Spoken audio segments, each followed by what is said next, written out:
प्रभु और होमी। खुद को प्रभु से जुदा मानना और मन की मर्जी को प्रभु की रजा के अधीन ना करना होमे है। दिन और रात की तरह प्रभु और होमे साथ साथ नहीं चल सकते। सबसे बड़ा भाग प्रेम कथाओं पर आधारित है।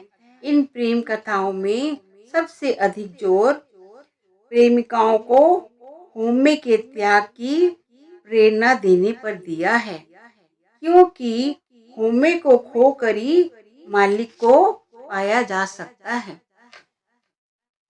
आत्मनिर्भर होने का दावा कर सकता है, ये दावा केवल उसे ही शोभा देता है।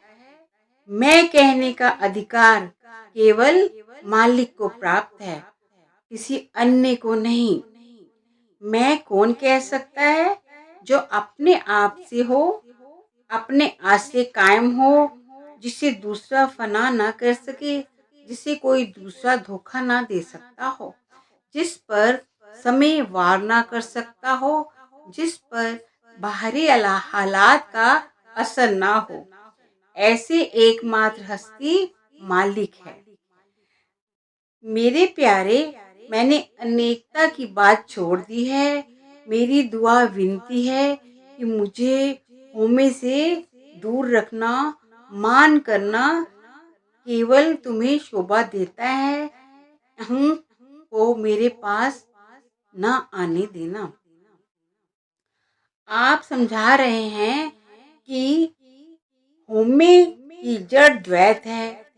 मालिक के सिवाय अपने या किसी दूसरे वजूद को सत्य समझना होमे है।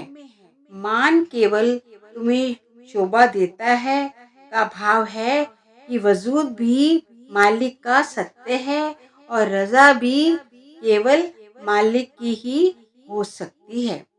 यदि तू होमे को त्याग दे तो तू अद्भुत मालिक के समीप हो जाए।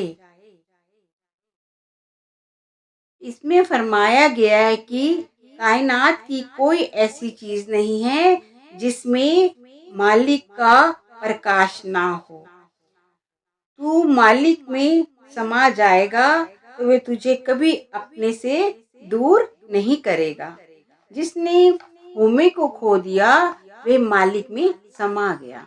वे द्वैत से अद्वैत में पहुंच गया, जहां पहुंचकर उसे हर तरफ हर चीज में मालिक का नूर दिखाई देता है।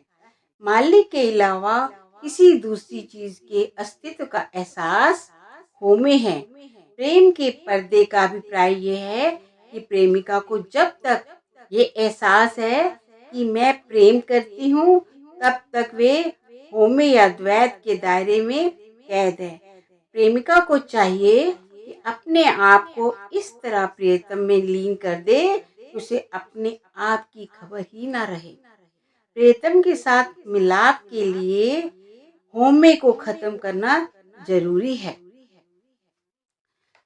तू मन से मैं, तू वह, हम, तुम निकाल दे, फिर नरक की आग तेरे पास नहीं पहुंच सकती। आंखों में वहदत की सलाई लगा, मार्फत में पहुंचकर द्वैत दूर कर, आंतरिक आंखें खोल, ताकि सच्चा इंसान बन जाए और तुझे मन की आंखों से मालिक दिखाई दे। तू खुद ही के कारण, होमे के कारण उससे जुदा है, नहीं तो मालिक तुझसे बिल्कुल जुदा नहीं है।